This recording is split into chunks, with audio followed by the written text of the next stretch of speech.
जय माताजी। आज मगना पुडला बनावाना छे एटले मैं रात्रे मगनी दाळ पलाળી दीधी थी। तमारे सांजे करवा होय ने 4 कलाक पलाळो ने तो पण चाले। तो सरस एने पलળી गई छे तो एने पीसी लईए अने मैं छोड़ावारी दाळ लीधी छे। एना थोड़ा फोतरा आवशे ने तो बहुत सरस लागशे। तो मिक्सर में आपणे नाखी अने थोड़ी थोड़ी पीसी लईए। पाणी बिल्कुल नथी नाखवानुं, पाणी छेल्ले नाखशो बधी पीसाई जाय ने पछी जरूर पूरतुं। तो चालू बंद करता जईए ने पीसी लईए अने आ रीतनुं खीરું राखवानुं छे। पाणीनी जरूर छे पण ए आपणे ज्यारे बनावीए ने त्यारे नाखीशुं। तो एक वासणमां काढी लईए। आनाथी पण पातळुं खीરું करवानुं छे।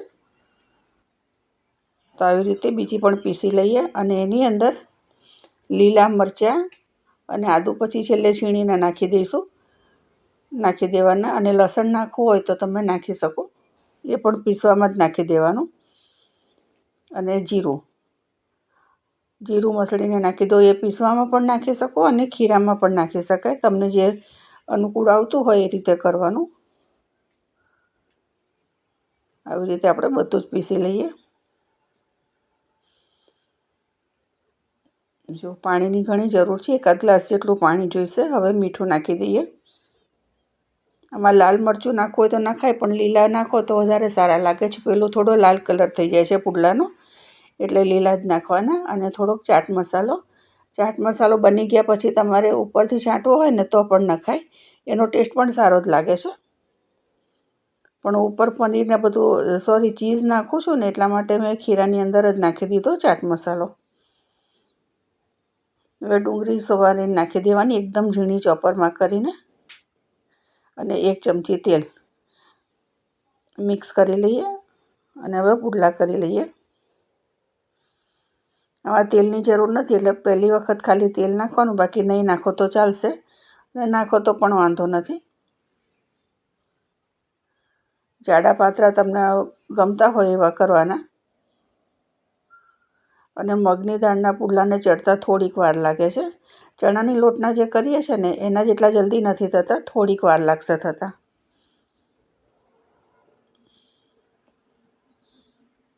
जो बंने साइड एवी रीते करी लेवाना। थोड़ा कड़क जेवा करशो ने तो सरस लागशे।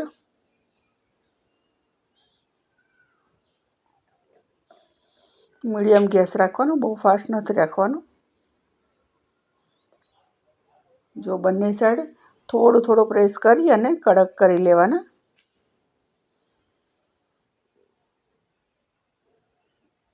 बीजो पुडलो उतारी लईए।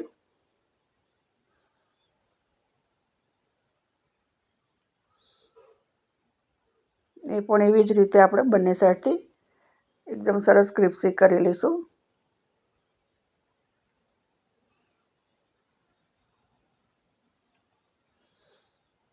घणाने कड़क पुडला नहीं भावता होता तो ये नॉर्मल ज बनावे छे, पण आपणे जे चणाना लोटना बनावीए छे एना करता थोड़ा कड़क हशे ने तो सरस लागशे।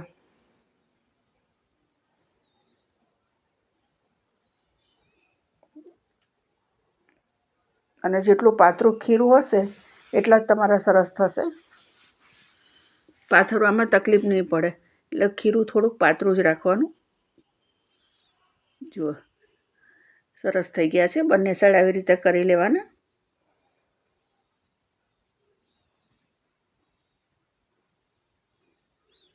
તો તૈયાર છે આપણા મગદાળના પુડલા। વિડીયો સારો લાગ્યો હોય તો લાઈક કરજો, શેર કરજો, કમેન્ટ કરજો અને નવા હોય તો સબસ્ક્રાઈબ કરજો। બધા જ એવી રીતે કરી લઈશું, ફેરવીને।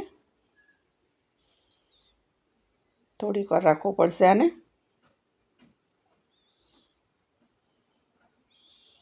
तो तैयार है अपना मगदाळना पुडला। ऊपर चीज नाखी दईए। तो मळीए बीजा विडियो में। जय माताजी। ग्रीन चटनी साथे तैयार है।